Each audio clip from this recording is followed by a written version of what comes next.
Hello and welcome to Two Mutables in a Pod. This podcast weaves our life experience with our love for astrology, alternative healing, and Black culture. My name is Mimi. And my name is Emily, and we are your hosts.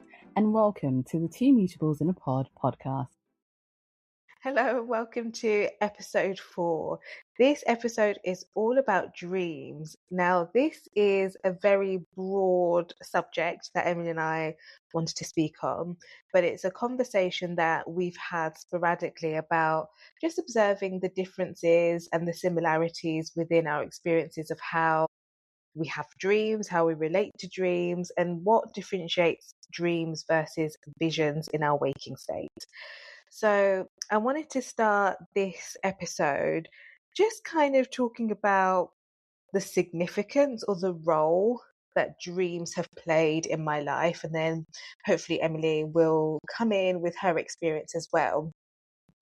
I had a funny remembrance today, knowing that Emily and I were going to prepare to record this session today. And I was just getting my son ready for the bath. And I remembered that when I was in high school, I went to high school in East London, and everyone had a tag. Like, you had to have a tag in order to be like cool and to be like, part of the cool, popular kids. And I will openly say that we were part of like a music kind of crew, and I was one of the singers, and I had this tag, and my tag was Lady Dreamer. And I think about it and I'm like, dreams have always been so integral to my identity, more so when I was younger, and perhaps more than I give it credit for now. But I remember choosing that tag thinking, because I used to say, I love to sleep. I love to go to sleep. I always love to be in my bedroom or be in bed. But it wasn't because I was tired. It was because I just wanted to go to sleep to dream. And it was a form of, this is very Piscean of me, a form of escapism, a way to just kind of go up into the clouds and just go into another world, another portal, another galaxy. So much so that that tag became a part of my identity, I guess. So for me, dreams or my relationship to dreams started quite young. But looking back, I've kind of had ups and downs with my relationships to dreams. I think particularly around me sharing some of the dreams that I had with family members and being told, that's not true, that can't happen, that never was a dream, and almost like just being pushed down. So there were parts of my life where obviously I had to then suppress it. So I'm sure we'll get into all of that stuff. But yeah, I wondered how you relate to dreams, and if dreams have played a role in your life or not. Do you know what? I find it so funny, and I'm just so giggly at how you were called Lady Dreamer and how that literally has followed. And as you mentioned, years down the line, it's something that's very integral to you as a person. And I 100% believe that, yes, being able to want to be in bed, love sleeping because you're being able to go to different realms is definitely a Piscean trait for sure. But I love that for you, that was the exploration. And do you know, when we look at, not even to make this heavily astro, but I was just thinking about with Jupiter being also the traditional ruler for Pisces, but also the same ruler for Sagittarius. It's quite different how Sagittarius and Pisces explore like the unseen realms. And through that dreaming state, as you mentioned, you were able to go to different realms, different portals, and have different things come up for you. And I think, it's quite interesting to see the double-sided coin of Jupiter between the two signs. But listening to what you were saying, and I think something that we've always said in conversation is that for myself, I didn't necessarily, I want to say, growing up, dreams weren't something that were like integral to me, should I say. I think my memory of dreams in my younger years is quite fragmented, should I say. I feel like there's a missing part that's blocked out. and I really want to say I really only started taking note of my dreams in 2020. Prior to that, I did Ooh. not. Yeah. So like into and that's think about that. That's like 6 years ago. That's like the first time where I would fully take out like a notepad or I would write in my notes and record what was going on in my dream. Okay. So it's still very relatively quite new to me, but I think where I have had gone through periods where I don't dream of things, like I can sleep and I'm, there's parts of you where you're thinking, have I gone to different realms? Have I visited different places? But Mm, there's just nothing that I remember or recall or anything that's like signified or symbolized that I've been dreaming. So that's something I've yeah. always had a conflict. I think it's very uncomfortable at times. And I think I mentioned that to you that the lack of being, having consistent dreams has always been like a sore thumb, should I say. However, I do believe that I'm somebody who, in my waking state, which I know we'll get onto a bit later on, um, I tend to have more vision. Like, now I will openly, acknowledge and term and own that word before I guess I would shy away and be like, oh no, I can't have visions. But some of the things that I've seen or some of the things that, that I've gone on to do in life have come through to me in my waking state as opposed to my sleeping state. So yeah, I don't know if that answers your question, but hopefully it has. Yes, yeah. Oh, I've just got so many questions, like from what you were saying. I'd love to hear more about what you were saying about Jupiter, Hmm. especially that Pisces Sagittarius rulership, because you obviously to us, but not maybe not obvious to everyone else, you have your Sagittarius moon. And so you do have that influence of Jupiter in a prominent place. So I wonder, yeah, if you could expand on that, Jupiter's kind of influence with dreams, but also how you then have experienced or not necessarily experienced that influence. Okay, I'm going to freestyle with this one because my spirit like is automatically saying that with the Sagittarius influence or Jupiter's influence on the moon, dreaming comes more so through, I want to say, learning and experience. Like I saw books, music, food, Mm, things that are tangible. Now, even having big dreams, Jupiter is known to be your belief system, the things that you dearly hold passionately to your heart, right? I think the way that dreams have come to me or things that I've like felt have been part of my bigger calling, which is quite Jupiterian, even though it rules my moon, have been through things that I can physically do, like traveling, like speaking, connecting to communities. And I think through those physical ways, I've been able to explore some of the dreams that I have. But I think if I look at it in the nocturnal state and what happens like whilst I'm sleeping, I'm not going to lie. I saw a post. This is the opposite side of Jupiter, but still, I am Saturn in Pisces. So Jupiter is that rulership over that Saturn placement for me. I saw a mhm, post by Astrolada in 2023, and she noted about, when you have Saturn in the sixth house, which is my Placidus, it's the home to my Pisces placements in the sixth house in my Placidus chart. I feel that having Jupiter there, it's like I know that I have big dreams, but sometimes that doesn't necessarily translate in the dream world for me. And I think that even with having my moon, for example, in the fourth house, I know there's deep connections to roots and ancestry, traditions, and past things like beyond myself and like, in bloodlines that existed before I was even born. However, I think it's really been in recent years.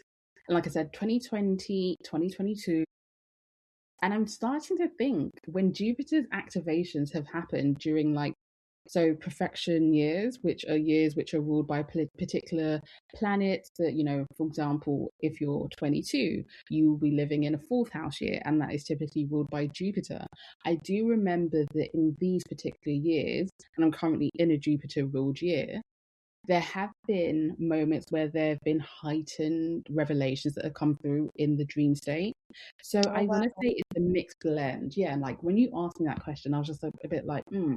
But now that I'm thinking about it, even existing in a Jupiter ruled year right now, I do feel Mm. like certain dreams that I have, although they might not be consistent and every day, they might not be daily for me, when I have them, there are symbolic messages that are coming through regarding those. Oh. Yeah. So you've noticed, like, however Jupiter's kind of influencing your chart, you might have bursts of dreams or bursts of insights rather than it Yeah. being like a consistent thing across the year. I find that, yes, I know we are going to get onto this point as well, but there are different seasons in my life where Mm, the do you know what's really crazy? Different seasons in my life where I feel that my dreams are quite heightened and they're quite consistent. And there's periods where it's like tumbleweed, nothing. However, you speak about Jupiter's influence being on my moon, ruling my moon. And do you know what? Like, as you were talking, I was just like, you know what? There's one thing that I realized is a direct correlation to when I have had consistent dreams. And that's been through when I'm consistent in prayer. And when I think about Jupiter, okay. obviously, we think about, Jupiter does have a reputation for being the philanderer and the excessive and, sometimes the extreme ends, whether that's Hmm. good or positive. But then I also see Jupiterian values in our, spiritual leaders, our gurus, our healers, those people who are out there who channel, I want to say, spirituality, but just not limited to that. People who really care about the internal healing. And I think prayer to me also does, in some shape or form, symbolize Jupiterian values on my moon. And I think when I also have a relationship between prayer and like dreaming, I find that there is consistency. And then when there isn't, it's like drought too. So yeah, I don't know if that. What about yourself? I mean, again, just going back to the moon sign, with yourself being a Capricorn moon. And I think, in wider discussions in, the spiritual community, but in the astro community, there's also this assumption that Capricorn moons are quite stern, standoffish, they don't really have emotions. But how has your moon sign affected the way that you dream? And do you believe that's also influenced the types of messages that you received? And is this something Mm, that you experience in a consistent state? Or is this something that is heightened? For example, if you're in Capricorn season, do mm, you find that there is a heightened level of dreams that you encounter in particular seasons that are related to your mm. moon sign? Yeah. I want to say, like, I'm always so torn and split when I hear about like the archetype of a Capricorn moon because on the one hand, I'm like, yeah, I want people to think that about me so that they don't approach me. But then on the other side, I'm like, but that's not really who I am. Like, it's Yeah. just not, it feels so, that's how others see it. But then underneath the surface, there's so much more to the Capricorn moon. Um, I will say, oh, it's a bit tricky because I don't think I've noticed a seasonal shift or if I've had heightened periods of having dreams. I think I've more noticed life shifts occurring and then a mirror or a pattern happening within my dream state. I do think, and maybe this is the sixth house influence, my sixth house influence, where if I am in an embedded routine or rhythm was the word that was coming up. If I have a rhythm going on in my life, and there is a flow to my life, Hmm. that's when I'm more receptive to dreams. That's when I'm Okay. more able to have dreams, I think. But for the most part, I actually thought, especially more so growing up, that my dreams were very random and very sporadic. Probably as I got older, I started to feel like I was dreaming less. But right now, it's hit or miss. When you feel safe, do you find that your dreams are heightened? Because I know you said it's a consistent state for you. That's Mm, something that you experience. However, rhythm and I think of mm, safety, and I think about also the degree of your moon, which, if you don't mind sharing with us, what degree Mm. is your moon? Oh, I was gonna say 4. I feel like it is 4 degrees, but I don't know if that's the nodes. But That's I have a something else, feeling isn't it? You're right. It is 4 it degree. is. That's Cancer. Yeah. So Yeah, yeah, that's and the theme about rhythm. As you said, I don't know why I keep being drawn back to the word safety because, as you mentioned, although there is an archetype about the Capricorn moon, that isn't necessarily who you are within. Because again, you yeah. are, I like to think, an emotional marshmallow softie. It's not just the stern exterior that is, portrayed in, like, I want to say Yeah. in pop discussions. So for Mhm. me, I want to ask, is there a correlation between safety and the ways in which, Mm. and the types of dreams that you have? Oh, logically, that makes sense. It makes so much sense, but it's the opposite for me. I feel like when I'm in moments or periods of life where I'm actually very unstable, very unsafe, that's when my dreams are like, bitch, get up. This is what we're telling you to do. And blah, blah, blah, blah. That's when they're Yes. like, attack, attack, attack in a good way. So it's not all, but I think a large portion of my dreams are um, trying to shift me in some way or prepare me in some way. Mhm. And that doesn't necessarily happen through when I'm feeling safe. So Interesting. yeah, it's kind of the opposite, I would say, which is really interesting. But my moon does trine my Jupiter. So maybe there's that influence as well. Maybe. Okay, and your Jupiter is in a mutable sign. And also, because you mentioned the very fact that it's not when you're going through periods of stability or safety, it's actually when you're in periods of transition and change. And oftentimes your dreams are Yes. trying to catapult you into different, I want to say different levels, as we say, different initiations. Mhm. But it's quite interesting how Jupiter for you is in a mutable sign, and mutability is all about being able to flex, adapt, change, go with the rhythm. And I find that, one thing that I was going through in my own like personal studies, the very fact that mutable seasons tend to happen towards the end of, like, for example, summer. You've got Virgo season, Mhm. which symbolizes the end of the summer and the beginning of, is it autumn? Yeah, autumn. Mhm. Sad season closes off. Like, you're basically rounding up that period before Christmas. It's at a Yeah. time where we're bringing things to a close. And I find it quite interesting that it's in these periods where you're going through things, going through the most, but in a good way for your own personal development with that trine to Jupiter, where you're having those transformations and changes. It's very Mm. interesting. But the fact that your moon is at a sensitive degree is at a degree that requires you to have vulnerability with the heart, which goes contrary against the Yeah, typical view of what a Capricorn moon will be. this And is that true. being in your sixth house, I think it's very, yeah, it's quite telling. So, yeah, thank you This for is true. sharing. Yeah. Do you know, I really want to go back to something that you mentioned. I am gonna really misremember, so I apologize. Yeah, You were that's saying fine. something about you were saying something about almost like not the stigma or the shame, but kind of the perception of when like you just going through like periods of life when you don't have dreams or not really Yeah. having um that natural inclination, although I know we've had a separate conversation about waking versus dreams and like really having to separate the two.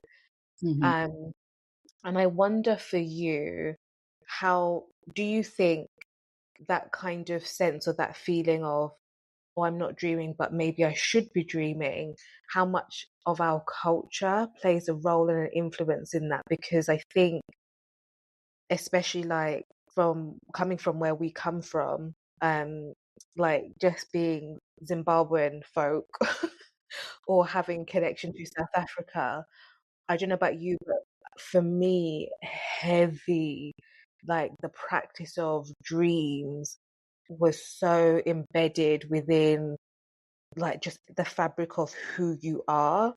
I Mm-hmm. remember like my parents didn't really speak to me too much about spirituality, but they would be the first people to say, I had this dream and I saw this plane crash. Next day, boom, it happens. And I'm like, okay, Mm-hmm. okay. Yeah. So both of my parents, prophetic dreamers, whether they want to accept it or not, prophetic dreamers, and even just having the sense and the way that they would frame it, I felt was a cultural thing. So yeah, just wondered if that was a part of your experience. I think it's very interesting. I think for myself, how you mentioned, particularly with the Southern African model of like spirituality, I think Mm, this could also be found in different parts of Africa. Dreams are quite integral to, you know, I want to say, one's connection to the yeah. unseen realms. And I think as somebody who struggles with having consistent dreams or going Mm, extensive periods without dreaming, there can be this, is there something wrong with you? Like, and I yeah. think that's also me stepping outside. So I think from the practitioner lens, it's like what's blocking you? What's blocking that dream state? And then also from an individual lens, it's like I think I've had to sit with very uncomfortable emotions and thoughts and feelings around that. But why doesn't this happen to me? And I've often had to, one thing I would say culturally, there can be, whether this is direct or indirectly, there can almost be this segregation where I find that if you don't necessarily frequently dream or receive messages through dreams or have like Mm, particular, like you said, prophetic messages through dreams, then, you know, the certainty or the surety of that particular connection can be questioned or doubted. But I true. find for myself, I've had to learn that I love the word modus operandi. That might not necessarily be my modus operandi. There could 100% be blocks that are there psychologically. There could be spiritual blocks too. I do not deny any of these things to be true or false. I think it's very much it could exist. Let me just put it as that. But I think for myself, I've had to realize that some of us here, we might not necessarily dream frequently. We might not be dreamers. And it's not to say that there is something wrong with us. However, there might be other mediums in which those messages are delivered to us. Yeah. Yeah. And when I think about the cultural framework around that sometimes. I do believe that perhaps when I'm looking more so at the southern Zimbabwean aspect of like how one should receive messages, perhaps that framework is a bit limited because again, Mhm. dreams remain integral and central to some of the ways that you connect to spirit. And I find that Yeah. for some of us, Western spirituality though acknowledges more so. I don't want to say that African spirituality doesn't. However, as I said, there's almost like there is a pedestal for dreams Mm, and being able to receive prophetic messages, through dreaming. But then I find yeah. in Western spirituality, there is also a room, there is appreciation for those who receive messages through other ways. And I think that's where I've had to like I want to say embody and like embrace both. That the fact that Mm, yes, I'm very much rooted in wanting to remember and connect with those who came before me, but I also understand that there are different ways in which I receive those messages. But I think in order for me to even get there, I had to release the shame of not being a dreamer. And it's not to yeah. say that I don't have dreams, but I'm just not somebody who gets them frequently. And I Mm, also think mm, that when you're surrounded by, like, as you mentioned, family, for example, where there are family members who do dream frequently, there can be also I wouldn't say in Black households, more so African households, there can be this putting against of this person has a particular calling because they are this person. There's almost this hierarchy structure, yeah. compare and contrast, which goes on. And I think that also can conflate someone's ego, but also can cause immense damage psychologically and emotionally to an individual who doesn't have that particular gift. And I think it's taken a lot of rewiring of my Mhm. brain chemistry to realize that we all will have different callings, gifts, and things and abilities that make somebody, I want to say not even an expert, but somebody more aligned with a particular gift than another person. And I've had to Yeah. realize along my path that I do have to get comfortable with the fact that I might not see things through dreams, and that I might have to see things through other messages, or I might have to rely through other mediums. And I think, Hmm. yeah, if you are in a position like myself, it can be very uncomfortable at times. Even to have this conversation, I think when Mimi mentioned the topic of dreams, I was just like, it felt like triggering initially, because it was just like, but I'm not a dreamer. What am I going to talk about? But I think there are ways for me to contribute to this dialogue, even though I'm not. And I think it's also important for people who are listening to realize that no matter what cultural framework you're a part of, I think, as we've said in trusting energetics, there's something about also trusting what's within you as well. And I think if you are speaking to a practitioner, if you are consulting a practitioner, and dreams is something that is placed on a particular like pedestal, if that's the right word for me to use, and you aren't necessarily a dreamer, I don't think you should throw the towel in. Is that Yes. the saying? Throw the towel in? Yeah. Because it's not the end of the road for you. It just might Hmm. mean that you have a different modality. So hopefully that Maybe it's the answers. start. But I want to know for yourself as somebody, because again, this episode really is shining on light on the two different experiences that we have. Yeah. Although there are Hmm. similarities where we meet again with how we view things culturally, how we approach Hmm. certain dreams. But just as somebody who has had that experience of consistent dreams and receiving prophetic messages, and also coming from parents who might not necessarily acknowledge that they are prophetic dreamers, but have this gift, how have you navigated deciphering these messages? Because again, one thing that Yeah. you have mentioned is that this was something that came to, like, this is something that you have been with from young, and Hmm. from, again, not having, I don't want to say the exposure, but not having the guidance, because you have individuals who might not necessarily accept the gifts that they have. How did you learn to get comfortable with your Yeah. gift as a Yeah. dreamer? Oh, it's a big question. And I was thinking about this because something that you mentioned in terms of your family setup, where if you've got other people around you who are dreaming, how that perhaps maybe puts you, it shines a different light on you in comparison to them, and then it can create that hierarchy. And Hmm. I experienced that, but in a like almost on the flip side or a different way, where I had two very different parents who both had very intense, strong prophetic dreams and probably still do till this day. But with one parent, it wasn't necessarily spoken about until my 20s, mid 20s. And then the other parent would suppress and like really try to gaslight me to kind of downplay it, to the point where it was almost felt, it made me almost feel like it was like a sin, or it was like dirty, or it was like something that I shouldn't be doing. So I think I was heavily shamed or guilted for being able to do or have access to this, that I then started to shut that process down, and then in turn had probably a couple of years, maybe longer than that, of just not being able to have that. So in terms of like the navigating it, a lot of my undoing came through my father. I mean, it's very obvious when I say one parent and then the other.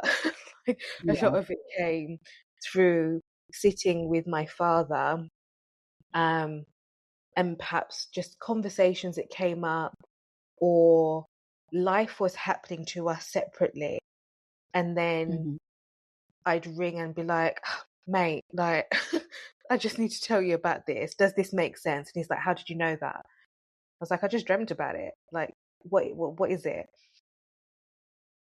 It kind of started off like that. And then I think I started to become a bit more confident and a bit more assured in myself when not just things were happening a bit more in real time, but when my dad would then come to me and say, I had this dream. What do you think about it? And just ask my opinion. And that to me was like, like my dad, like from the elder generation is asking me, little old me's opinion. And I'd just be like, I find this like fascinating, number one. But also for me, it was more what built that kind of confidence was the fact that my dad trusted me to even have that conversation. That was enough for me to be like, oh, wow, this is something that's really special. And we haven't necessarily had that sort of conversation in a while, but excuse me, but at least it's a part of like the fabric of my spiritual unlearning and then rebuilding, if that makes sense. I think that's so, and literally, you answered my question without me even asking, but having that suppression, I already wanted to figure out, like, how did you come out of that? And I think one thing that you mentioned is having an elder from a different generation, because there's a generation gap between you and your father, and having somebody Yeah. who's an elder come to you and say, please tell me what you think Mm, about this dream. I think mm, it does something, like, we think sometimes the guides and the mentors or the teachers we're going to come across are going to be these, I guess you can say, perceptions of what spiritualists should look like. But that in itself was you going through a guiding process. Like, you were being guided mm, by, unknowingly or knowingly, by an elder. And I think you being able to, yes, you had that period where, cool, you shut down that access, you shut down that portal because it was being suppressed, because you were being second questioned, doubted, mm, and mm. also shamed for having those dreams. I feel Yeah. like it's really nice to hear the flip side, that you had somebody who acknowledged, saw the gift within you, and nurtured that gift within you. Because through asking you that, I think that we are all in some, I think we said this in an episode with Kirsty, that we never truly ever stop learning. We are No. essentially always going to be in student format, even if we are healers, even if we are people who go out in the world and do great things to heal others. And I think it's quite interesting that these key areas of your life happened at a time where you needed it to happen. I will say though, I'm still not a consistent dreamer. It's not Mhm. an everyday thing. Like I wish it was, but it's not. Yeah. And something that I struggle with to this day, and this is going to frame as a question to you as well, is trying to differentiate whether a dream is literal, as in exactly what I'm seeing is exactly what's going to happen, or if it's more symbolic and then I need to figure out the translation or decode it in some mystical way that I haven't got the toolbox to do. So my question to you is, are you someone, when you do dream, is it literal or is it symbolic or is it a combination? And then how do you navigate that? You know, prior to, like, when you mentioned this topic that we were going to speak about this, one thing that, without you even knowing, I had been sitting and pondering on a dream I had like years back. And I think this was in Mm, 2020 when I had a particular dream. And, you asked whether I'm a literal dreamer, if I'm a symbolic dreamer, or if I'm a combination. And one thing I've realized is that when I have a dream, it can feel very literal. There are times where it feels like I must act in the now. However, mm, I realized, and the epiphany that I had this weekend was that I think I am an abstract dreamer. And I say mhm, abstract because oftentimes hindsight and time is needed for the real meaning to come to me. And as you said, the toolbox I might not possess at the time. Hence why there feels like there's this immediate need that this is imminent, and there are times where it feels imminent and I feel like, no, I need to take action now. However, taking into an example that I had in 2020, as somebody who, as I've mentioned, I don't necessarily dream of people that I mean, I want to say people who have passed on as such, I don't necessarily see them in my dreams as frequently. And there was a dream that, like, I had of my mother. And mm, in this dream, like, I thought the way the dream was happening, I was very literal. The moment when I woke up that moment, I was like, nope, she's angry. And don't get me wrong, I realized that there was anger because there was like door slamming and like there was a lot of like appeasement that had to happen in the dream. and I had to do a lot of appeasing to calm down the spirit. However, like this weekend, it really hit me that although I knew it was anger, in that moment when I had the dream, it felt very literal that there was anger that was coming through her spirit. I realized that it's not just anger directed at one specific thing, it's actually anger of things that have been left unresolved. But I didn't have that toolbox to decipher the dream that way in 2020. And it's only 6 years down the line that I've been able, through the gift of hindsight, maturity, and like life experience, and also the development of my internal judgment, have I been able to sit down and really reflect and be like, nah, it's actually wider than just what I thought literally was that dream. It's actually very much symbolic, abstract, but also, I wouldn't say literal. So I feel like I have combination dreams. Like when I Yeah. have dreams at times, it does very much feel like action must need to be taken, but then pause and reflect. And I think in a conversation we had in 2025, I believe one thing I realized about dreams is that sometimes the meaning of what the dream actually is will come to you later. It will visit you later. As you mentioned, the toolbox to analyze and decipher that dream will come to you later. Yeah. And I think there can be this sometimes, I fall in this quite a lot. There's this imminent need to translate the dream because there's an urgency about a particular message that was received in the dream. However, I have realized that oftentimes the true meaning is revealed with time. And I know that sounds very cliche, but it's the toolbox that I feel that abstract. It reminds me of parables. Parables are things that you don't understand when you listen to it on the first instance. They're quite long winded. It takes you to really sit back, reflect, and pause. And you might not even understand what the parable is saying to you. You might be like, yeah, I've got it. But it's only when you least expect it, it hits you like, boom, the epiphany. Oh, rah, deep. This is what the parable is really about. And that's how I feel like dreams are to me. Almost, you know how we speak about the trickster, the jokester energy? I feel like it's similar to that, that, it makes me feel in the moment that it's an urgent thing, it's imminent, that needs to be very literal. But I Okay. find that later down the line, it's actually something that requires abstract analysis, should I say. So I don't know. I mean, I would love to reflect the Mm. question back at you. I would love to know for yourself. Do you feel that you're a combo dreamer? Like when you get messages in your dreams, do you feel that some of them are just 100% like literal? Do some of them feel symbolic? Or do others you need to wait for a bit more time to lapse in order for you to have the toolbox to address or decipher that particular dream? I think I I'm just blown by 6 years, to be honest. I'm blown by the process of that because I don't know, I really felt myself in your energy, like when you had that Mm, dream and like that feeling when you wake up of, oh no, like there's anger in the bloodline and like you feeling like you have to do something and you have to resolve it because like there can't be that level of upset in the bloodline. To yes. then having that realization 6 years later that okay, this is what it really is. And I find that like I really want people to understand that that is real life and that can happen, that all of life has to move in certain ways and put you in certain positions for you to increase your knowledge and to grow in a certain way so that you can really understand the message of that.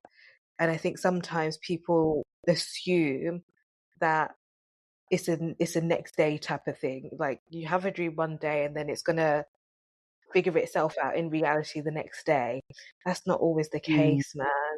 Like so I really had to pause with that 6 years because that was a powerful example, a really powerful thank example of you. how it's shown up in your life. Yeah, Yes. mind blowing. um, for me, I think I'm definitely a combination of literal and symbolic, but I do get frustrated when I dream. Like I'm not gonna lie. Like as much as I love to go to sleep, I love to dream. I do feel a lot of frustration when I wake up and you've done the thing of writing the dream down, and I get this feeling of number one, is this true? Number two, if it's true, when is it going to happen? Or if it's more abstract, then I'm like, what the fuck does that mean? Like, and if it's in relation to someone else, do I share it? So I do get a lot of like frustrations that rise sometimes, but more recently, I would say like the last, I don't know, 6 months, I don't know if that's fair. I have had examples of things happening very quickly. Like there was a dream where I can't even get into it because it was so complex. I don't know if I shared it with you, but I'd had this. It was something to do with a car. There was alcohol involved. My mum and my aunt were Yeah. there. There was this dark figure. It was a very messy dream, but there was this Hmm. feeling of uh, a, a separation, argument, anger, unrest, and there was just this feeling of tension. Something's going to happen, and lo and behold, something did happen within like a couple of weeks, I think it was. And I remember when it happened in a slightly different way in real life. I remember thinking that dream warned me about that. That dream told me about that. Oh, and there was another, and then I was like, oh, there was another dream where I was literally arguing with my mum. Oh, that literally happened in real life. So then I started to see, oh, this happened within a couple of weeks. So when I have that, I feel a sense of just understanding, and then I feel a bit vindicated that it's happened. Understanding. Mm, Do you know mm, what? As you were speaking, because understanding is very deep, because again, I think that's your Jupiter placement coming through quite strong. That, yeah, understanding to me also merges and mixes with contentment. And it's like one thing that you're realizing is that your timelines around the pace of what is unraveling is happening quite quicker and quicker than you even expected. And I think as you were speaking, I'm taken back to some of the other examples that you shared privately about some of the things that you've had dreams about and how the time frame. And I think we've spoken about this before privately, but maybe not publicly. You mentioned something that was very important. For me, it took 6 years from that penny to drop in regards to the ways in which that anger was arising, but yeah, also the timeline for yourself. Like you when you've explained certain things that have happened, although you can sit there and be like, you know what, when is this going to happen? What time is this going to happen? And why don't I know the answers now? It can actually happen very quickly. So there's two polarizing ends. That yeah. revelation or that thing that's transpiring following in that dream can take place very instantly. And there can be times where it takes a bit longer. But even so, I think it's also important to understand, as you said, the understanding of the season that you're in whilst you're having certain dreams. You might go through periods where Yeah, your dreams are happening at a faster pace.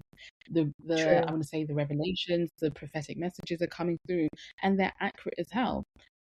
One thing you mentioned that stuck with me was the very fact that, sometimes there is this, I don't want to say anger, but there's this confusion as to why is this message being conveyed, but I don't really understand the meaning. And if I'm dreaming about a particular person, do I tell that particular person? And I think that's quite interesting Yeah. that you mentioned that. And I would love to know that when you have had dreams about other people, be it friends, family, close ones, or people that are just associates, how have you navigated that in terms of, do you set boundaries in your head? Do you talk yourself out of it? Or do you let spirit lead the way? I very much let spirit lead the way. I mean, we had this happen between us quite recently, but it was within your network. So I was like, how do I Mm, tell Emily this, that I had this dream? Like, and I really had to sit with it because it didn't make sense to me. Or I could take parts of it that would make sense to me. But I was like, this is bizarre. And I really had to let spirit lead. And I think in the moment when I then told you about the dream, it just felt right in the moment. And I think it kind of it it it made sense in that moment. I think had I have done it any sooner, it would have been like, huh? Like this is random. Like, what do you want me to do with this type of thing? So you have to, for me, I have to be spirit led. But you also triggered another thought, which is about healing in the dream space. So there was a period of my life where I was having dreams about someone, but this was someone where we wasn't in contact, we wasn't in communication, and I was waking up, and Emily was getting everything. Like as I was waking up, all the frustration, all the anger, and all the what the fuck does this mean? Like, why am I dreaming about something so happy when this person isn't even in my life? And I remember having a lot of that, just anger. Like it was pure like rage, and like I just didn't understand why I was having that experience. So in that specific scenario, I didn't tell that person in that moment because we weren't in contact. But in hindsight, what was happening was I was being prepared. Every time I was having a dream, because it was multiple times, every time I was having a dream about this person and our situation, I was then offloading and venting in some sort of way, probably 90% towards Emily. And then the other 10% would be like my notes would get it. But Yeah. I noticed in hindsight that I was being prepared for this person to re enter into my life in a completely different way. But for us to heal, I think we were healing in the spiritual realms so that when we came together in the physical realms, none of that anger, none of that frustration was there. Like it was gone, completely Yeah. dissipated, which for me is very, not hard, but I think it's very challenging to find the language to properly give that, I don't know, credence or value. So I've had that experience, and I'm looking back, I've probably had other experiences where I felt I've been healed through my dream state. And I wonder if you've had that, or if you think it's possible for you to dream in the dream realms, heal, sorry, in the dream Hmm. realms, or even within the waking vision state. Oh, okay. Okay. So you sparked something on my mind, but one thing I do want to say is that I think that you speaking about the very fact that when these revelations were rolling in, because they were rolling in hot and heavy, you were justified to feel the anger that you felt. Had you had downplayed that anger, it could Mm, have potentially, I don't want to say inhibited, but it could have stalled the true releasing of those heavy emotions that you had. And I think in some of yeah, them, like a lot of the dreams that you were having were speaking about unity, yes. connection, coming together again. And I think, for you, that was a distant memory. That was like, hell no, like that's not possible. And I think the very Mm, fact that the preparation, as you speak about, yeah. preparation is a real thing. I'm going to go on to explain my experience, but one thing I can take away from what you mentioned is that different emotions will come up for you in particular dreams, and you might not necessarily be ready for the revelation of what you're about to see, or you might Mm, think that it's a distant thing that's far away in the distant future, but you never know the timeline that the people who are guiding you through in the spiritual realm are working on. And you could be potentially working on a faster timeline than you even knew. So thank you very much for sharing that, because yeah, I was dancing around it, but I'm glad that you understood what point that I was trying to make. And yeah. then with myself, I would say I think, and this is why, although Saturn and Pisces, shout out to my Saturn and Pisces peeps, has been a whirlwind of time, and I'm glad for this to leave my seventh house finally. But I say this, let me touch wood actually. It's entering my eighth next. But one thing I want to say is that through this process, there has been an unfolding, a demystifying of certain beliefs and I wouldn't say ideals that I had in my head about what particular things would be classified as healing.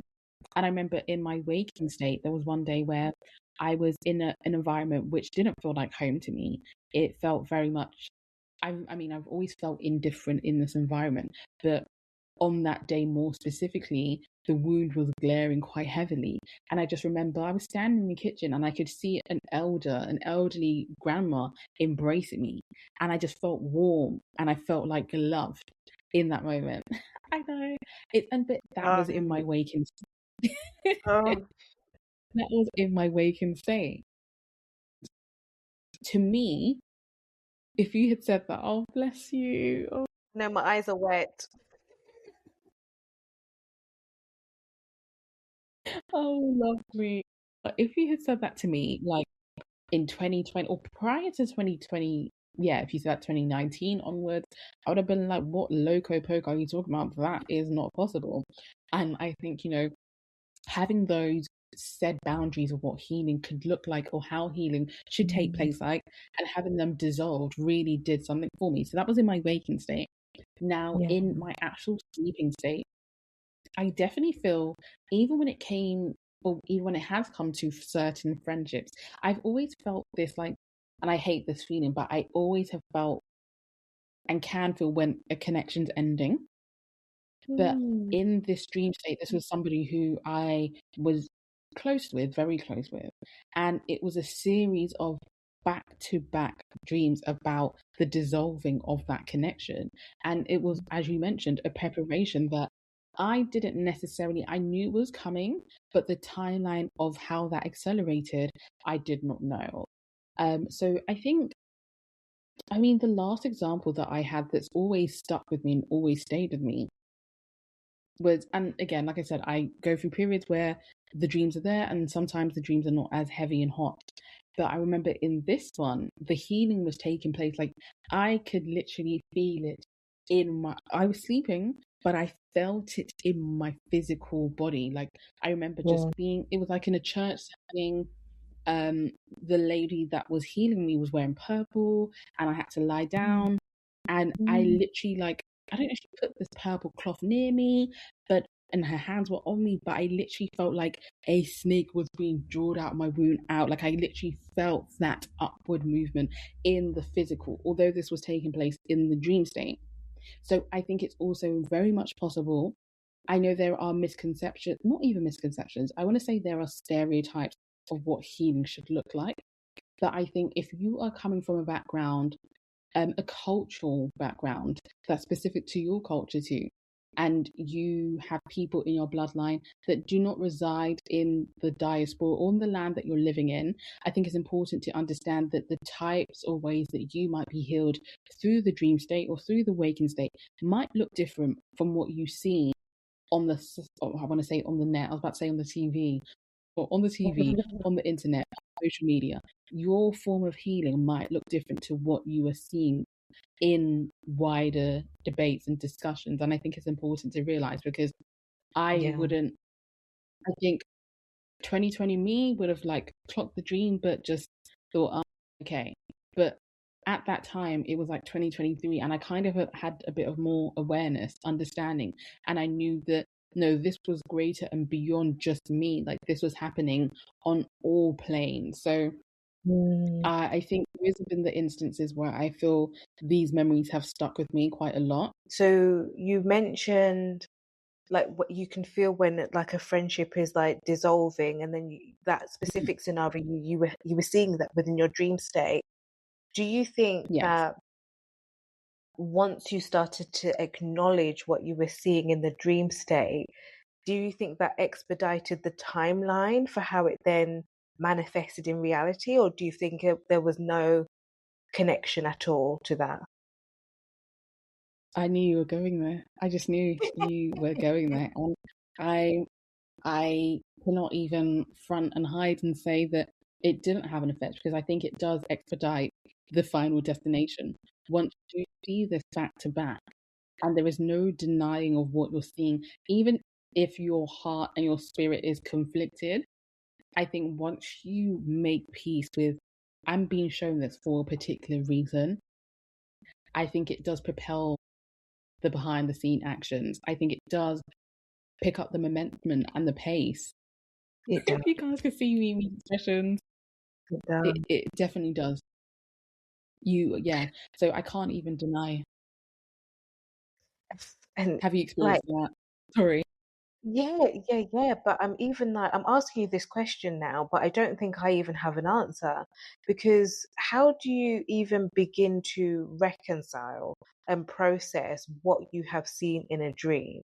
Like, how do you come to, like, how, okay, so kind of two separate things. How do you become at peace with it? Number one, if you know what the meaning is and you can see the literal ways it can manifest in reality. But then two, how do you process a dream if you don't quite understand the meaning of it and it's still too like abstract? So, in terms of knowing how to process it, even when it feels still abstract or such, or Mm, it's confusing, I do think one thing that's helped is speaking to friends. Like when I share my dreams with you and I'm like, this is what I've had. I think sometimes when you are dealing with something alone, and I think even truth. outside of dreams, but when you're like in your head about a particular thing, sometimes, as Mimi says, you just need to soundboard it out. And I think oftentimes when I've shared certain things with you, and I've reflected on what you said, I've listened and I've searched my heart as to what I feel about the dream. I often find that sometimes there is some kind of clarity that comes. Now, this is not to say that, as I mentioned to you, in 2020, the dream that I had in 2020 only became crystal clear to me like in 2026. Now, this is not to say this is someone else's timeline. However, I do believe that if it's not abstract, if it's not clear, sorry, at that particular moment in time, I do think that sometimes you have to let the dream unfold itself to you. And I think, I don't, Yeah. this sounds very romantic, but during the Christmas holidays, I was watching stuff about the Vikings, and they're quite big on their beliefs on destiny and fate. And one thing they do, and they give themselves permission to do, is to allow that to unfold for itself. So I think, although Mm, it's hard not to know the answer because I'm an overthinker, I need to know what this dream is saying now. I mean, you could potentially go and seek out dream interpreters, however you feel comfortable with doing so. Again, trusting your own energetics about that. There have been times where I felt compelled to, but my spirit has just held me back and said, Emily, put your coins away and shut up. But there have been times where I generally have wanted to ask people who are experts, more culturally, should I say, about yes. particular dreams for them to interpret that message. Yes. You could utilize the web. However, again, if you are working from a cultural framework, depending on what guides, ancestors, spirits are working with you, you might not always find all of the information that you need pertaining that particular cultural reference to that dream. Like I think with Mimi, I shared a lot that one thing that me and her son have in common is that the thing about spiders comes back quite a lot for us because it's Hmm. from the heritage that we're from. However, Hmm. if you go on Google, you search, I mean, you might find some things about it, but it's kind of surface level. There isn't anything really deep, which therefore Yeah. signals that you need somebody who is of that culture to break down the significance of that particular totem, that particular animal or image, etc. So I find that sometimes for myself, I've sought counsel in trusted people that I trust to help me break down abstract dreams. By myself, it's the kind of thing where it's like it will pester my spirit. And if nothing, obviously, you know how it goes. When you want the answer, it don't even come to you when you want it. It comes to you when you least expect it. So oftentimes I've True. just had to be, as you said, understanding but content with the fact that the message will reveal itself when it's meant to. But with the first question you asked me about, how do I reconcile that when I know that is ending or headed to a particular destination? Girl, I don't think there's any reconciling. Like, I think it's still, it hurts.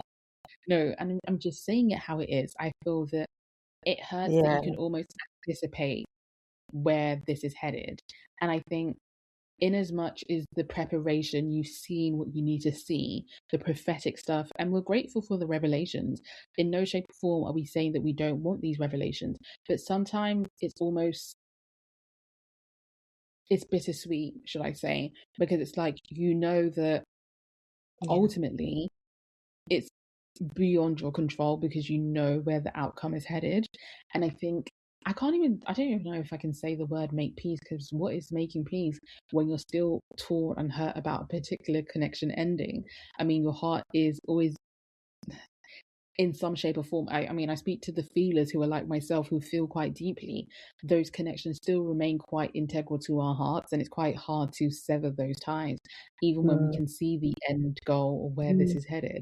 So I mm. feel that I don't think I have advice for this one. Like, I think there is no denying how your feelings, heart, and emotion and headspace feels about a particular ending, even when you have, I want to say, what's the word? You have those premonitions, you've seen what you needed to see, you've had the revelation. I feel that it's honoring your emotions and feelings, even if I know this is going to sound like bad advice, but I have these conversations with Mimi. But I think sometimes you need to get certain things out of your system. Yeah. And I think that, No, it's true. and True. it is true. And that's why I say to you that you sometimes just can't walk away from the chat and be like, it's done. Yes, you need to take affirmative action. Otherwise, affirmative action is going to happen on its own by itself. However, I think sometimes you still need to give grace that you're human. And Yeah. yes, you are somebody who lives with spiritual abilities and gives the gift and the ability to be able to dream. I mean, even look at Joseph in the Bible. Um, I love a bit of theology here, but he had the ability to dream, but he spent a lot of his time incarcerated. He could dream for Pharaoh, he was dreaming for everybody, but he was still within the shackles of confinement. And it took the waiting period. And I think he was frustrated, he was angry, he was fed up, and there was a lot of emotions that were going on within him. And I think even the betrayal with his brothers, hating the fact that he was Joseph the dreamer, and them setting up the plan that they had for him. I think it doesn't take away from the hurt that he experienced, because at the end of the day, he was betrayed by the very people that were meant to be family for him. But in the end, I mean, if you read the book of Genesis, you'll find out that he still took in his brothers and still loved them as they were. So sometimes I feel like it's quite conflicting for me to state a definitive line or where I stand, but I find that you have to honor your human feelings, and that's one thing I'm always Yeah. going to be big on. That Yeah. human feelings, you're still a human above everything else. Yeah, I know that was very long-winded, but I don't know what you have to add about that in terms of both of those questions, like how you proceed or how you decide to navigate following that revelation about a particular ending, even when you can see where it's going, and B, how you deal with messages that are sometimes complex, a bit misty, not as clear. Do you seek counsel? Have you consulted to get clarity on that particular dream? How do you go about receiving clarity on that particular message that's come to you? It's never occurred to me to consult someone for a dream. And like when you said it, I was like, oh yeah, of course you can do that. But I think the reasons why I've never kind of thought about it is because even with the cultural reference or the cultural framework or the language, I don't know, I feel like no one can interpret your dreams because it's meant for you. Otherwise, everyone would see it if everyone was supposed to access it. Like, I really struggle to comprehend that. And I know that's Yeah. being very hypocritical of me because, like, you and I regularly share dreams and stuff, but you said it so perfectly. Like, when you use that example of when we've spoken about dreams, you said, like, we'll have a chat about it, but you'll go and you'll see what's in your heart. You'll go and check in with what feels like right, what feels true. Mm, And that to me is like chef's kiss. Like, that's the way to do it. Like, it doesn't matter what I say, it doesn't matter what anyone else says, it's okay. But what feels like the truth here? I have had, particularly when it's like an ending, I mhm, have had denial. I've just approached it with denial because I've been in, nah, that's not going to happen. Like, there's no way it will happen in that way. So I've navigated it through denial and disbelief until it actually happens, and then I'm like, shit, damn, they it actually did show happened. me. Like, it actually happened in that way. Oh wow. Hopefully, like, if it happens going forward, I'll approach it differently because I know better. but historical evidence says denial and disbelief. This kind of links to the second part of the question. So, how do I even frame this? So, I'm sitting with a dream that I had yesterday. And to be honest, it was quite a disturbing dream. And I don't think I often have disturbing dreams. Not a nightmare, just disturbing. I don't think I have them often. So even that, I'm like, but what does that mean? It doesn't happen often. Well, question number one is, have you ever had a disturbing dream that's not a nightmare but feels troubling? And then again, kind of like, how? The hows of like processing that. And again, that could be waking visions as well. Okay, do you know what? Before I answer that, I'm gonna piggyback off what you said. Like there was something where you mentioned, I know you mentioned denial and disbelief, but there was something that prompted me to think as well. How do we differentiate, just before we go on to your question, when something is a revelation and when something is more so a projection? Oh, that's hard. I'm not gonna lie, that's hard because only reality can confirm that. Like That sounds so philosophical. Yeah. only the unfolding can truly confirm whether it's projection or realization. Did you say?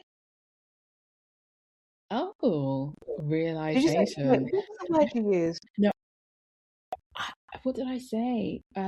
Revelation, but realization is also it encompasses that word. And I think the reason why I asked that, because I think we had a conversation at a time where I think I was conflicted as to whether what I was seeing was a projection of the reality around me because of the interactions with certain individuals, or whether this was actually revelation. But as you said, revelation Yeah, could be realization and is projection of your environment, your connections or circumstances. Are the lines blurred between those two realms? Maybe let me put it that way. I think I have an unpopular opinion about this Okay. because, and maybe I do trust too much, but my thing is, if you are seeing something, if something is being revealed to you, I think it's because a part of the spirit already knows, or the part of the eye has already witnessed a part of it. So I'm inclined to believe that projection is closer to revelation than we like to think. I think there's a closer relationship between the two than we like to acknowledge. Because why do we So is project? projection is closer to realization? To Did you say revelation. revelation? Oh my gosh. And Because I it's do true. understand. I think I've scrambled your brain cells. No, it's just so um, deep. Connection is closer to. Yeah, let me let you finish. Sorry. Yeah. like, okay, I do understand the definition of a projection. It arises from some sort of insecurity or some sort of vulnerability that we have within us that's, already existing. I get it. But I think sometimes for the seers of all kinds in this world, we have to understand that what we receive back is because there's something that needs to be integrated or needs to be processed or actioned as a result of that revelation. I think I don't think everyone's going to agree Yeah. with me, and that's No, fine. I Fight me think. in the comments. Oh my gosh. Guys, no fighting. We don't want fighting. I'm just joking. We love a good brawl. Um, I think the reason why I'm so scrambled is because, as you mentioned, there's no smoke without fire, right? And quite Mm, similarly, in this instance, it's like are we trained as, as a society to believe that what's coming up and what's arising is projection, as opposed to us being in that state of preemptive revelation? And maybe, as you're saying, why is that particular thing coming up if it wasn't like, Yeah, if there's no smoke without fire? truth. Mm, And yeah, and I think maybe a part of it comes from not just the people close to me who I love and I trust their level of foresight and intuition. I trust. It also comes from the people that I work with who equally love and trust their intuition, and I would do lottery numbers based off of all of you lot yeah. because that's how much Oh, I trust it. But yeah. what I get frustrated with is the constant second guessing and then the gaslighting of oneself because consistently, and more so with the women that I come across, they then are like, oh no, but maybe it's because of my father wound, or maybe it's because I'm lacking self esteem. And I constantly see they have the revelation, but then they then try to pin it on projection and then internalize that blame and then the shame and then the guilt. And then I'm like, bro, can we just stick to the revelation? Because months later, they then are like, well, fuck, it came true. And I'm like, And okay, as you were saying that, like, how you mentioned the dance around it actually being a revelation. I think perhaps maybe in terming it projection helps us cling on to the thing that we know is yeah, true, but we wish isn't true. agree. I don't know if that, yeah. And I've done that myself. I do that all the time. And I think Mm, we have both spoken about this quite often, that I am somebody who I struggle to just like connections and endings, shout out those abandonment wounds. Maybe this is what it is, but I really just don't like letting people go. And I think mm, that's where you mentioned the gaslighting, okay, you know mm, what, it's something else and it's not them, but it's another thing. I find another thing to place the blame on. And I think yeah. at the end of the day, you do that dance around and then you come back and you realize that, damn, I was always right in the first place. And as a society, our intuition as women is 100% second guess. Like, you could be on the bet about something about, whether it's a man, whether it's a particular thing, how your child is feeling. Like they say, a mother's instinct is spot on because they know what a child could be developing a fever that only a mother can sense, but everybody Hmm. else around the mother might be saying, you're crazy, or oh no, just give the child cowbell. But Hmm. there is that intuitive state that you're moving through, and I think it is very, very true that in the end we end up gaslighting that and suppressing those messages that are coming through. And perhaps what you're experiencing isn't projection, it's actually revelation, but you've disguised it as that to help you cling on to that longer. And I'm speaking to myself as I'm speaking to everybody here. I don't think I'm coming for you guys, because in as much as we speak on here, we come for ourselves first before we come for you. Yeah. True. Yeah. Sorry. I I didn't like, I don't know why, like I didn't expect for this whole conversation to be so deep. Like because of how much it I don't know, like it has tentacles in every aspect of life and all of our experience, doesn't it? Like It it's just does. yeah, it's a It lot. does have tentacles in different, like I feel that it's a branch of another branch of another branch, like it's an olive tree, but it's all Yes. interlinking. And I think you also asked whether that's like caused that sense, like has there been that fear or urgency or anxiety around that particular message that has arisen from that Yeah. disturbing revelation? And I would say yes. Like, and I think one thing that we spoke about in trusting energetics was just that certain terms, like once you enter the consulting world, or once you enter the world Mm, of healing and wellness and like spiritual consultations, there are certain words that just stick with you for life. So when you have these disturbing revelations, dreams, prophetic messages that come through, I sometimes almost fall into that, oh my God, is it me because of that dark cloud that's over me that I'm having this particular message? And it can be very easy to blame or say, why me right. again? Because, yeah, I do that quite a lot actually. But there have been revelations, dreams that have been very, very disturbing. Still to this day, that I think it's also the visual aspect of it that never really leaves the psyche.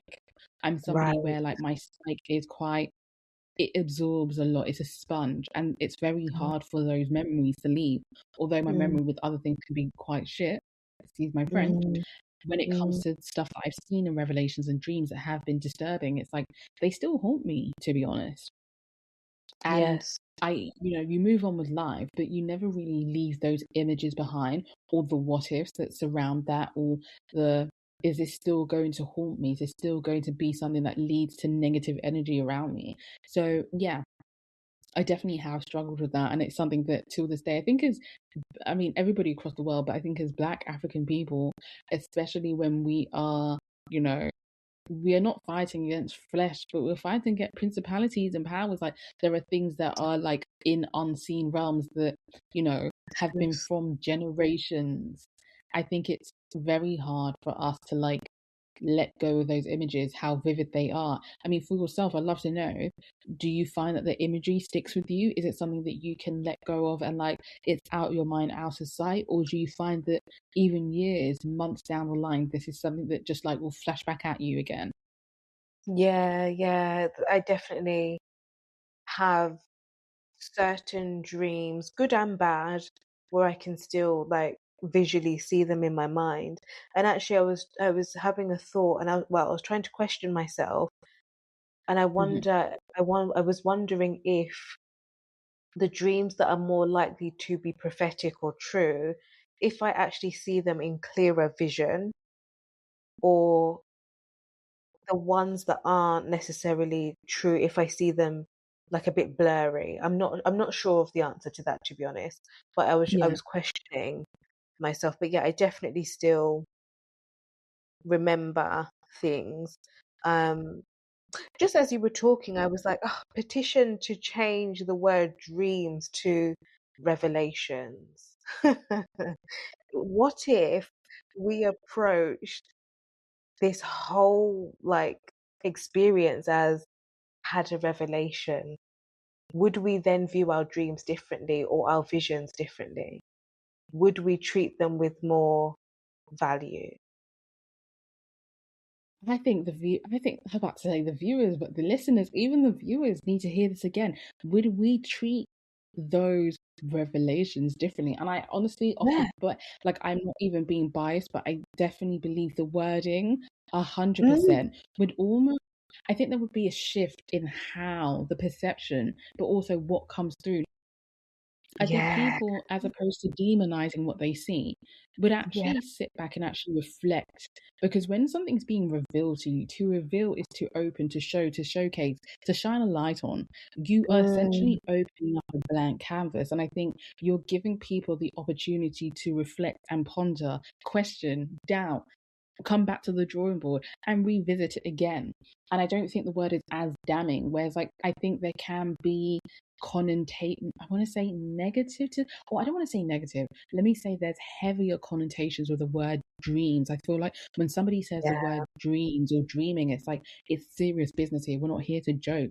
Whereas I think if there Hmm. was a perspective shift and, the opportunity for people to use this word as and see it as a revelation and know that there's things that are being revealed to them, I think it Yeah, 100% would shift the culture gap, the generational gaps that we have between our parents and the elders, and for even sure. the shame around like withholding certain dreams. Because as you said, if something's being revealed, you're more likely to want to share that with other people. Whereas I think sometimes when it comes to dreams, I understand that some dreams require you to have like personal um personal intimacy. I want to say to some extent, I don't know if secrecy is the word to use, but to keep you to yourself. However, I think there are things that, there are preventable things, preventable situations where I feel that when people feel that they've dreamt about them, they don't feel that they're in a space or in a position to comment or share that with somebody else. But that could be somebody else's saving grace, and you are saving somebody from something that they can't see coming. And I think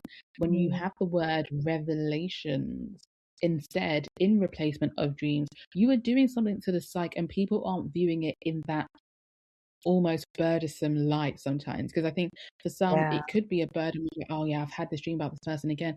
Now, if I tell them again, they're gonna think I'm loony because this is the fifth, sixth dream that I've had about them. But that's a premonition. Something's trying to come through to tell you and warn that person. Now on, just like the feeling and the language of I had a revelation, or yeah, it was revealed to me, versus I dreamt or I had a dream. Two different energies, two It completely different energies. yes. I'm going to start playing around with that, because I feel like just within myself, me saying I had a revelation, I feel grounded, and I'm like, I feel the power and the knowing and yeah, I did have a revelation actually. And I'm going to tell you about it. Whether dream sounds a bit meh, meh, whimsical. Mhm. Do you know what? Like, as you were speaking and literally stating the differences, like I had a dream versus I felt lighter. Like there was almost this relief that came through. And I think as you again, you worked quite heavily with somatics, or you still do. I think it's important to listen to how your body feels around certain words, certain, I want to say ideologies too. And I think perhaps that shifting of the word and the term will help us to like or even break out of cultural, because I think even in cultural stereotypes there's this thing, don't share your dreams with people and don't do this and don't do that. And I hear it to some extent, and I understand that some of the guides that you might work with, some of the ancestors you might work with, require you to work on a more intimate level. But there are certain things that I think people are struggling with alone, aka, disturbing revelations, that they actually need Mm, to seek counsel from people who can help and assist them. But because they have this thing that it should be kept to themselves and they don't need to share it with other people, they end up going through life like you're seeing somebody show up to work, but behind the scenes they're psychologically messed up. Like they can't even focus and yeah. think straight because they're thinking about how they're going to even get back to sleep tomorrow, like after work when work finishes. And then they have to now still show up for work, but they've not been able to sleep throughout the night because they're trying to stay up to avoid those negative, well, Mm, disturbing revelations. Do you know what I'm saying? mm. I don't know if that makes Yeah, sense. yeah, yeah. I definitely do. I've just had a revelation though. Like for real, for real. I Yeah. I I just like the pennies just dropped that I can see other people's revelations. Yeah, sorry. Yeah. No.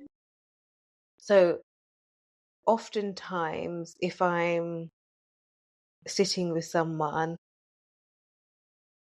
within the work that I do, I've just had this realization that a lot of the ways that I confirm things, it's through things that only they know or they've seen. So whether it's they've had a revelation within themselves and they've not spoken about it to someone, or they've had a waking vision but they've not spoken to someone, but I will see it and I will say it, and then they're like, huh, but that's confirmation for me, that's affirmation for me as in the person who's receiving the information. So I'm like, oh, I don't know Hmm. why I'm saying this, but then they're like, oh, I know why you're saying that. Thank you for confirming. I just wanted to say, like, off the back of that, because, I'm always in awe of the work that you do, the spiritual work that you do. And I think, do you find or do you think that this will also help you own that process that, no, you actually do see other people's revelations? Or do you feel that, like, in as much as you know it, have you, in your present state, prior to this conversation, been accepting and like fully confirming and knowing that this is something that you have the gift and ability to do? Mm. I think prior to this conversation, this was a Hmm. partial understanding, but that word revelation has like unlocked something for me. Like this is like this blown something out of the water. And I was like, oh, I just feel like we need to talk about dreams today. Ooh. Hmm. Just But because I needed to have this you realization. the revelation and realizing. I think you know what. We need to come back to this topic one day and expand on it, because I think there's so much more that we can discuss about realizations and revelations and how they are very much intertwined. But I love that this like was the penny that dropped for you and you were able to see that no, I'm seeing these revelations and I'm able to confirm certain things as a result of Mhm. what is being revealed. And I think if anyone's in doubt, I always love defining key terms. Perhaps maybe that is the mercurial in my chart, but I love, like, it does something when you just go back and read the original form of what a word means. And I think look up the definition, see what it means to reveal, what it means to have a revelation. And I think these things help, the descriptive words also help to, like, make it make sense in our minds. I don't know if that, I think that makes sense. Okay, so we have like touched on and off about your waking state visions. I'd love to first of all understand what that is, and then second of all, like what was your first kind of encounter or experience of this, and then when did you know that, oh, this is a thing? Okay, so I think, you know what, when we think about visions, if you grew up watching, Disney Channel, you think about that so Raven, and Mhm, how everything around that stops, and then the vision comes through, and I guess that's just like medium what we watch. But there was always this conception or this idea that I had that visions and revelations in the waking state come in a particular way. But I mhm, think one of the things that I realize is like when I least expect it. mm, And I think it can also happen like when I'm in transport, like when I'm on the move.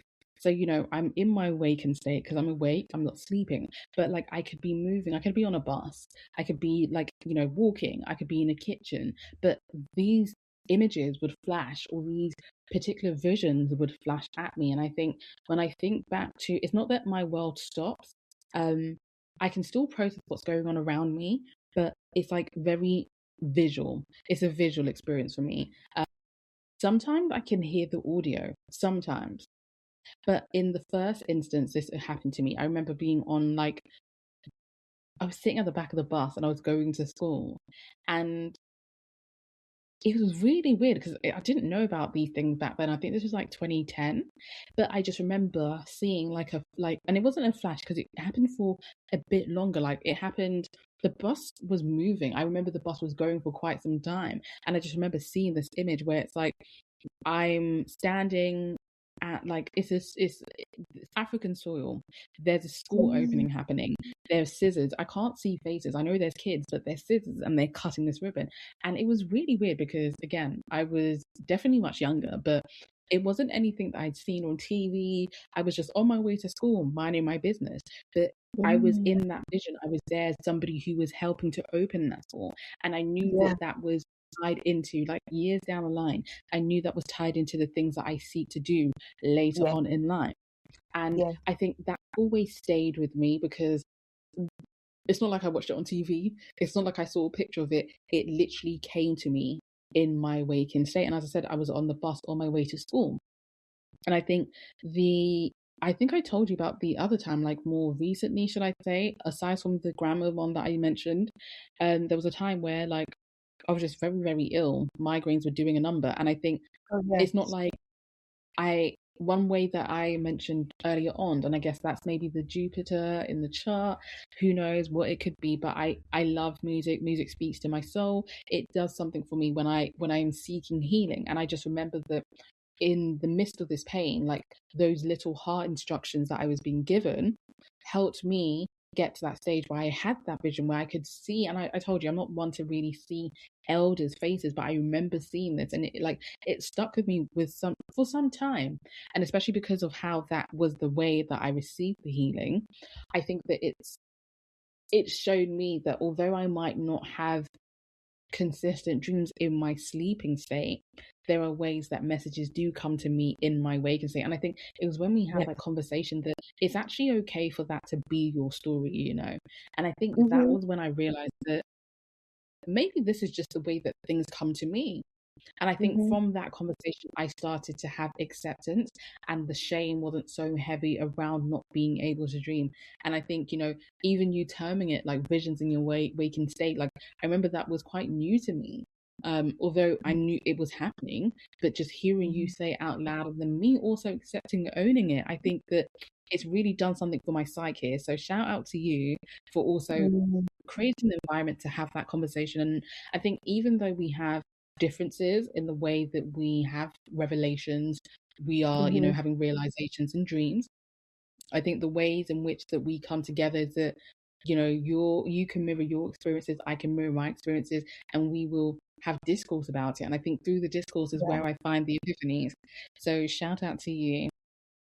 Oh man, I still remember that conversation to this day because I Yeah. remember being like mind blown that you couldn't connect that that was the vision. I was like, what? Like, this is amazing. Like, you do it just in a different way. And like, let's take it out of the box and just like own it for being out of the box. Okay. So my final question to you is, have you ever had a dream that you felt steered you in the wrong direction or had the potential to? And if so, what did you do? How did you manage it? Were there any signs? Ay, ay, ay, ay, caramba. I mean, hey, I recently shared with Mimi how I had and it wasn't a one-time thing. It was like persistent about a particular person. And, Mm, in my heart of hearts, and again, this is where, we talk about not gaslighting ourselves, projection, and trying to like deny what we're feeling. I felt like this was very much calling to a particular action that I needed to take. yes. And homegirl, I took the action. I mean, now Mimi knows that I shall not be doing that again. However, I don't regret myself taking the action. However, do I feel like in that moment when I got, let me say, the revelation, um, do I feel like I was steered in the wrong direction? Partially, yes. However, I also feel my heart of hearts that the individual wasn't necessarily prepared to, I think, when someone wants to keep it together. Let me just put it as that. I feel Yeah. like there was also that. However, when I did it and I told Mimi afterwards, I felt like, what? Yeah, why the hell did I do that? And I felt like I had been steered in the wrong direction. Um, Yeah. like I said, I'm very much emotive, so I'm gonna think like act first and then think later. I followed my human emotions to do with that, and I don't regret it. However, let me see what the rest of the question says. Um, 1 second. Hmm. How did I manage it? I just told myself I wouldn't do that again with that particular scenario. However, Yeah. they, on a soul level, I'm glad that it's out of my system. And I'm glad that I did do it because it doesn't feel like it's weighing and pestering and weighing heavily on my mind. So it brought some So in relief in a hindsight, although way.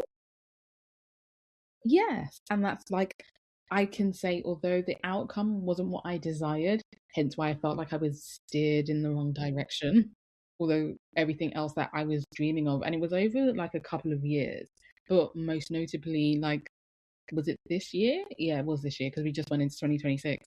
I feel like I know that I had to do it, but as you said, it brought some relief, even though I felt that in the moment, Yeah. yeah, you're not going to catch me doing that again. But I don't know about for yourself. Do you ever feel like you have had particular revelations, realizations, and messages that have come through and you follow through on them, but have also felt that, oh, Mhm. this has kind of steered me in the wrong direction, and maybe I shouldn't have done that, or maybe I should have. Yes, but you know what? It's kind of a little bit similar to you, where I would say Yeah. partially. Like, if you would have asked me this question a year ago, or maybe 2 years ago, I would have been like, "Yeah, man, I shouldn't have followed that dream, that nudge, those revelations. I Yeah. shouldn't have followed it. Like, it's ruined my whole life." I would have been that melodramatic about it because it's related to career and finances and my literal stability in the world. However, now I can sit and see in hindsight that no, it was steering me to exactly where I needed to be. And yes, there's been hardship, and it's kind of what you said, like the outcome wasn't necessarily the desirable outcome. Hmm. And I'm not at the outcome stage yet, but the journey hasn't been desirable. However, now. I'm talking about a decision based off of a vision that was probably 6, 7 years ago. So Yeah. it's taking this long for it to unfold. I say long and they're laughing at me like, haha, there's no timeline. Like, it's not Oh actually my long. god. Yeah. Um, Mhm. I have had moments where, yes, I thought I have been steered, and I've been very angry with my ancestors, very angry at my guides for thinking that they've forsaken me. But the Oh, reality is,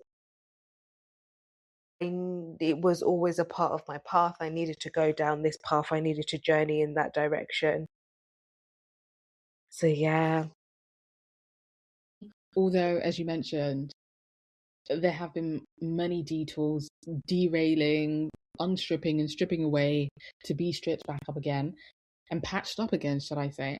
I find that at your heart and at your core essence, you know that this is fundamental to your bigger purpose, but also the journey that you're here to encounter. Yeah. True. Oh, yes. Following through with the visions, dreams, and revelations. This episode ended up being so much more than I think both Emily and I ever planned or anticipated. But it has been beautiful to just kind of reframe and reshape the conversation around what revelations are. So I love that for all of us. Please share with us your revelations and how you relate to revelations, because as always, we love to hear your experiences and your stories. Yeah, be sure to follow us on TikTok, on YouTube, on Substack at Two Mutables in a Yeah. Pod. And we look forward to speaking to you soon.